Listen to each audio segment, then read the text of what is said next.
حضرت عمر رضی اللہ تعالی عنہ وہ ہیں کہ میرے حضور نے فرمایا لوگوں جب نیک لوگوں کا ذکر کرو تو میرے عمر کا تذکرہ ضرور کیا کرو.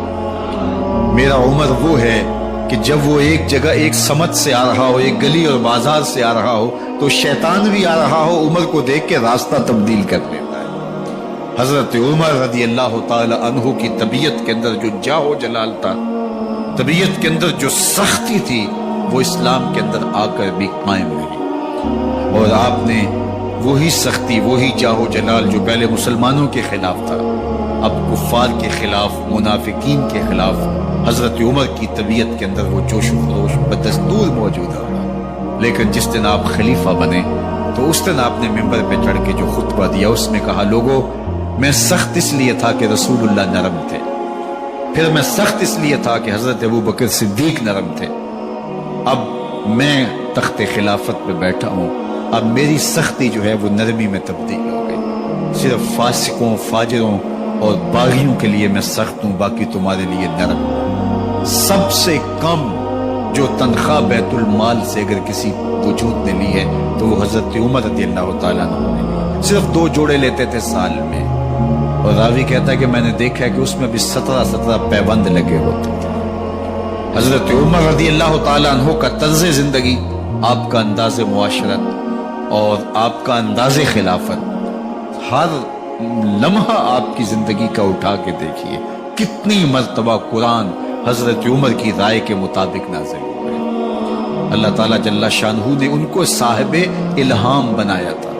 ہر امت میں کوئی صاحب الہام ہوتا ہے، حضور کی امت کا صاحب الہام حضرت عمر رضی اللہ تعالیٰ، اور آقا کریم نے انہیں اپنا وزیر قرار دیا. فرمایا میرے 2 وزیر آسمانوں میں ہیں، 2 وزیر زمینوں میں ہیں.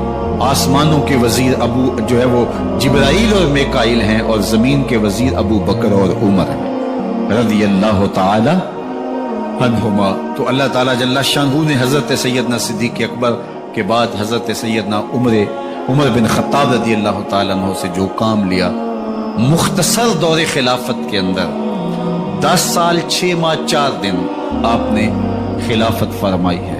لیکن کہاں سے چلے اور یہاں مکران تک، بلوچستان کا حصہ ہے، یہاں تک آپ کے سلطنت کی حدود وسیع، ادھر آرمینیا تک جا پہنچے، حمص فتح کیا، قادسیہ، یرموک. آپ ذرا دیکھیے کہ کہاں تک آپ کی فوجوں کے گھوڑے دوڑتے رہے، اور اللہ تعالیٰ جل شانہ نے ان کو جو توانائی، عدل و انصاف کی قوت عطا فرمائی. اللہ اکبر. جب زمین پہ عدل کیا ہو تو زمین بھی حکم مانتی ہے، اور حضرت عمر وہ تھے جن کا حکم ہوائیں بھی مانتی تھی، زمین بھی مانتی تھی، جن کا حکم جو ہے وہ آگ بھی تسلیم کرتی تھی اور دریا بھی ان کا حکم مانا کرتے تھے. مصر کے اندر رسم بد جاری تھی، یہ رسم بد جاری تھی کہ سال کے بعد ایک دوشیزہ کو زیورات پہنا کے اچھے لباس میں ملبوس کر کے دریا کی بھیڑ چڑھایا جاتا، اس کی قربانی دی جاتی، اس کا خون بہتا تو دریا چلتا. جب اسلام مسلمانوں نے مصر فتح کیا تو گورنر نے لکھا کہ اسلام تو اس طرح کی رسوم کی اجازت نہیں دیتا، لیکن خشک سالی ہے، لوگوں کی فصلیں ویران پڑی ہے، تو حضرت کیا کیا جائے. تو حضرت عمر رضی اللہ تعالیٰ عنہ کو جب قاصد آ کے پیغام دیتا ہے تو کاغذ کے ٹکڑے پہ لکھتے ہیں بسم اللہ الرحمن الرحیم. مصر کے نیل کی جانب عمر کا خط لکھتے ہیں، اے نیل اگر تو اللہ کے حکم سے چلا کرتا ہے تو چل، ورنہ ہمیں تیرے چلنے کی کوئی حاجت نہیں ہے. اور قاصد کو کہا یہ خط لے جاؤ اور جا کے دریائے نیل میں پھینک دو. قاصد جا کے خط دریائے نیل میں پھینک دیتا ہے، پانی آتا ہے، ایسا دریائے نیل چلا 14 صدیاں ہوئی ہیں آج تک کبھی بند ہی نہیں ہوا.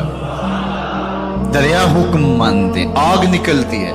لوگ حضرت عمر رضی اللہ تعالی عنہ کے پاس آئے، حضرت لاوا پھوٹا ہے، آگ نکل رہی ہے اور مدینے کی طرف بڑھ رہی ہے، اب کیا کیا جائے؟ فائر بریگیڈ تو زمانے میں تھی نہیں. عمر نے اپنی قمیض اتاری، جس قمیض پہ 17 پیوند لگے ہوئے تھے چمڑے کے، کہا یہ قمیض لے جاؤ، جدھر آگ بڑھ رہی ہے آگے ڈھالنا، آگ پیچھے بھاگ جائے. زلزلہ آتا ہے تو زمین پہ دھڑا مارتے ہیں، زمین رک جا، کیا عمر نے تیری چھاتی پہ عدل نہیں کیا؟ تو یہ عمر ہے رضی اللہ تعالی عنہ کہ جن کے انصاف کی وجہ سے، جن کے عدل کی وجہ سے اللہ تعالیٰ کی رحمات اور اس کی برکات کا نزول ہوتا تھا، اور اللہ تعالیٰ نے مسلمانوں کو وہ آبرومند حکومت دی۔ کائنات کی تاریخ کے اندر ایسی حکومت آپ نے نہیں دیکھی ہوگی جو حضرت عمر نے حکومت کی ہے۔ اللہ اکبر! فرمایا فرات کے کنارے پہ ایک کتا بھی پیاسا مر گیا تو اس کا حساب بھی عمر سے ہوگا۔